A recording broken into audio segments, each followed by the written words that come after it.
Hi viewers, நான் தான் உங்கள் எஸ்விகேசன் சத்யான். இந்த வீடியோவில் அனுக்கிரகன் இந்த படத்தோட திரையம்சம் பார்க்க போகிறேன். இந்த படத்தில் பார்த்திங்கன்னா ரகுவன், விஜய் கிருஷ்ணன், ஸ்ருதி, தீபா உமாபதி, பாரிவாசன் நிறைய பேர் இந்த படத்தில் நடிச்சிருக்காங்க. இந்த படத்தோட கதைக்கிறான்னு கேட்டிங்கன்னா, நம்ம கேட்டதெல்லாம் வாங்கி தர அப்பா அவர் சின்ன வயசில் என்னென்ன இழந்தார், அவர் இழந்ததெல்லாம் எப்படி மீட்டு தரணும், இதில் எப்படி டைம் ட்ராவல் வந்துச்சு, இந்த டைம் ட்ராவலில் போய் அவங்க அப்பா இழந்த எல்லா விஷயத்தையும் எப்படி அந்த பையன் வந்து மீட்டு தரான். ப்ளஸ்ன்னு கேட்டிங்கன்னா, பையனாக வரக்கூடிய ரகுமான் அவரோட கதாபாத்திரம் ரொம்ப நல்லாவே இருந்துச்சு. இந்த படத்துக்கு என்ன தேவையோ அதை கொடுத்துருக்காரு. ஸ்க்ரீனில் அவரை வச்சு தான் படமே நோவுது. அந்தளவுக்கு வந்து பார்த்திங்கன்னா ரகுமானோட ரோல் ரொம்ப எழுதப்பட்ட விதம் ஆழமாக இருந்துச்சு. அவங்க அப்பா ஆசைப்பட்டதெல்லாம் இழந்ததெல்லாம் எப்படி மீட்டு தராரு, அந்த டைம் ட்ராவலுக்குள்ளே எப்படி போகிறாரு, கடைசியில் அவர் எப்படி அந்த டைம் ட்ராவல்லேருந்து வெளியே வந்தார், அந்த போர்ஷன்ஸ் எல்லாமே அவர் கொடுத்த வேலையை கரெக்டாக பண்ணியிருக்காரு. தந்தையாக நடிச்சுக்கூட விஜய் கிருஷ்ணாவோட ரோல் ரொம்ப நல்லா வந்தது. இழந்ததெல்லாம் நினச்சி ஃபீல் பண்ணக்கூடிய அந்த தருணமாக கூட இருக்கட்டும், தன் பையனுக்காக தன் ஒய்ஃபுக்காக மூவ் ஆன் பண்ணி போகிற அந்த விஷயம், தன் நண்பன் வந்து ஜெயிக்கணும்னு சொல்லிட்டு அந்த நண்பனுக்காக போராடுற அந்த சீக்வன்ஸ் எல்லாமே ஸ்க்ரீனில் நல்லாவே பண்ணியிருக்காரு. ஸ்ருதி மனைவியாக வராங்க. ஸோ அவங்களோட ரோல் ரொம்ப நல்லாவே இருந்துச்சு.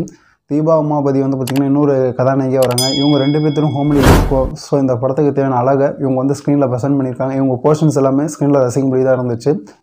பாரிவாசன், முருகானந்தம் இவங்களோட ரோல்னால் படத்துக்கு மிகப்பெரிய ஒரு முக்கியத்துவமாக இருக்குது. இவங்களோட பங்களிப்பு படத்தோட மிகப்பெரிய கூட சொல்லலாம். திரைக்கதையில் எவ்வளோ சுவாரஸ்யமான விஷயங்கள் இருந்தாலும் ஃபர்ஸ்ட் ஆஃப் கொஞ்சம் அப்படியே மெதுவான ஒரு வேகத்தில் போகுது. செகண்ட் ஆஃப்குள்ளே நிறைய சுவாரஸ்யமான விஷயங்களை கொண்டு வந்திருக்காங்க. இன்ட்ரோல் பேக் முடிச்சதான் ரொம்ப நல்லாவே இருந்துச்சு. ஒளிப்பதிவு இந்த படத்தோட மிகப்பெரிய ஒரு சொல்லலாம். ஏன்னா ஒரு டைம் ட்ராவல் அந்த மூணு காலகட்டப்பட விஷயங்களில் ஒளிப்பதிவு ரொம்ப ரசிக்கும்படி இருந்துச்சு. ஆர்ட் டிபார்ட்மெண்ட் இந்த படத்தில் பேசக்கூடிய ஒரு விஷயம். ஏன்னா ஆர்ட் டிபார்ட்மெண்ட்டு அந்த 3 காலகட்டத்துக்குள்ள அந்த வேரியேஷன் வந்து ரொம்ப ஸ்க்ரீனில் நல்லாவே பண்ணியிருக்காங்க. சாங்ஸ் மற்றும் பேக்ரவுண்ட் ஸ்கோரிங் ஒரு பிராண்ட் சொல்லலாம். எடிட்டிங்கில் இன்னும் கொஞ்சம் கவனம் செலுத்தியிருந்தால் இந்த படம் இன்னும் கொஞ்சம் விறுவிறுப்பான கதைக்களத்தை நோக்கி போகும் நான் பர்சனலாக ஃபீல் பண்ணேன். இயக்குனர் வந்து பார்த்திங்கன்னா டைம் ட்ராவல் அறிவியல் ரீதியான ஒரு விஷயமா இருந்தால் காட்டப்படலனாலும் அதை ஆன்மீகம், பூர்வ ஜென்ம புண்ணியம் அப்படின்னு சொல்லிட்டு காமிச்ச விதம், அது எளிமையாகவும் அதில் டைம் ட்ராவல் வச்ச விஷயம் ஸ்க்ரீனில் ப்ரெசென்ட் பண்ணது எங்கேயும் திணிக்கப்படாமல் எளிமையாக சொன்ன விதம் ரொம்ப ஸ்க்ரீனில் பார்க்கும்போது நல்லாவே இருந்துச்சு. ஃப்ளாஷ்பேக் காட்சிகள் எல்லாமே ரசிக்கும் வகையில் இருந்துச்சு. ஒவ்வொரு ஃப்ளாஷ்பேக்கும் ஒரு அர்த்தமான ஒரு விஷயங்களை கொடுத்துருக்காங்க. ரொம்ப நல்லாவே இருந்தது. அந்த ஆக மொத்தத்தில் அனுக்கிரகன் டெக்னீஷியனாகவும் சரி, காஸ்டிங்காகவும் சரி அவங்க வேலையை கரெக்டாக பண்ணியிருக்காங்க.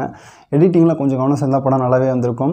ஒரு வித்தியாசமான பல கதைகளை உள்ளடக்கி ஒரு வித்தியாசமான கோணங்களை டைரக்டர் கொடுத்துருந்தாலும், ஸோ சில இடத்துல சுவாரஸ்யம் இல்லாமல் இருந்தாலும், சில இடத்துல லாஜிக் இல்லாமல் இருந்தாலும், கொடுத்த விதத்தில் சொன்ன விதத்தில் டைரக்டர் தெளிவாக சொல்லியிருக்காரு. இந்த அனுக்கிரகன் தந்தைக்கு மகன் காட்டும் உதவியாக தான் இருந்துச்சு.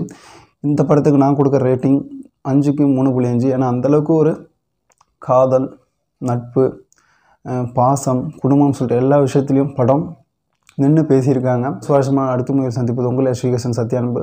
பாய், லவ் யூ டு ஆல்.